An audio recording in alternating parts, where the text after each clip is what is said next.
Hello and welcome to this Green June video. I'm Natalie Kenway. Today I'm joined by Otto from Man AHL. Thank you so much for joining us today. Can you tell us a bit about what you do and the new Target Climate Fund? Absolutely. Thanks for having me.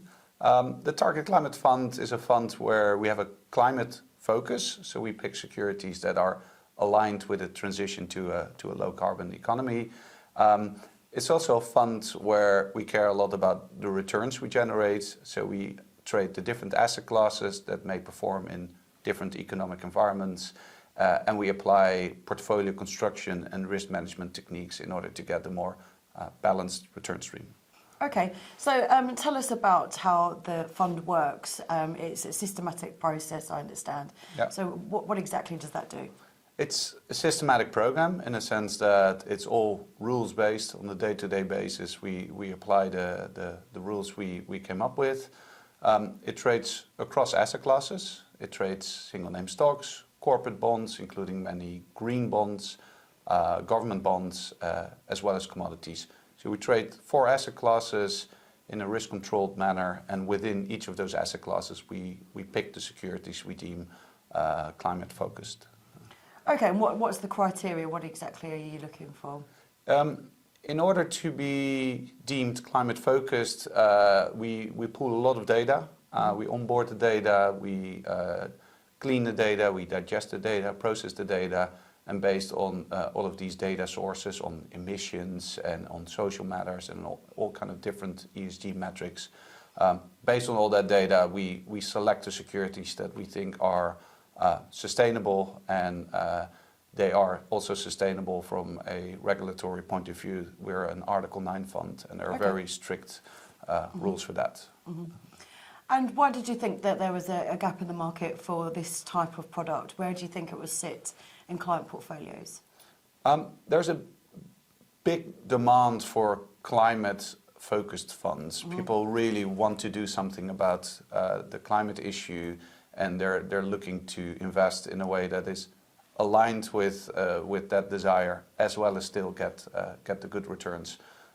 There's a lot of demand. There's not much supply. It's only more recently that the right data sources have come out, and it's only more recently that asset managers have started to focus on this. So we believe we're one of the first to have a multi-asset systematic fund that focuses on climate, really. Mm-hmm. And can you talk a bit about how the fund is positioned now? Which areas would you say it's more exposed to?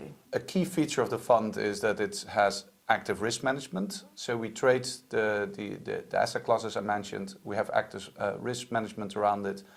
At this very moment, the risk overlays are not active, so it's been calmer in the markets. Mm-hmm. But if you look at last year, when we just started the fund, for example, the bond positions were really taken down as inflation worries were bubbling up.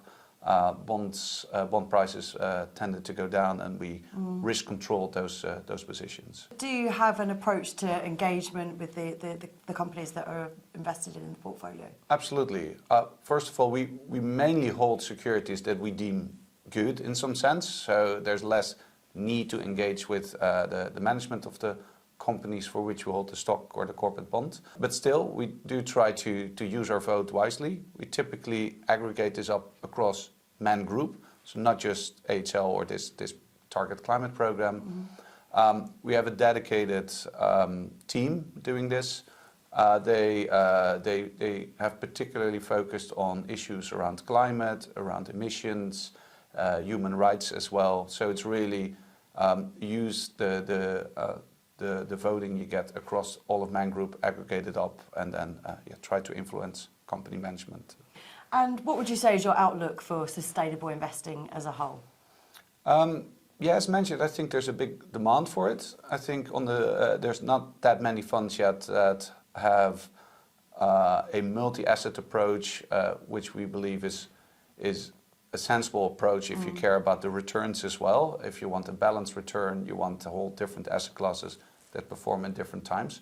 So I think the outlook is that there's just large demand, limited supply, and I think the other development we'll see is that more and more data will come out. It's not in all areas as refined as one would hope. So there's still a lot of work going on, and we and others will make changes when the new data becomes available. Okay, great.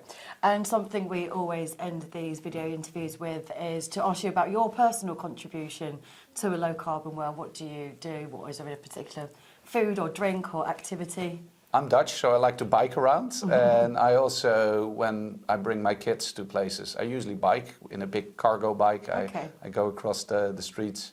Other than that, I travel back and forth between Amsterdam and London regularly, but usually take the train. And put some solar panels on my roof as well. Okay, so maybe that counts as well. Yeah, definitely. Okay, well, thank you for coming in to see us. Great to speak to you today. Thank you.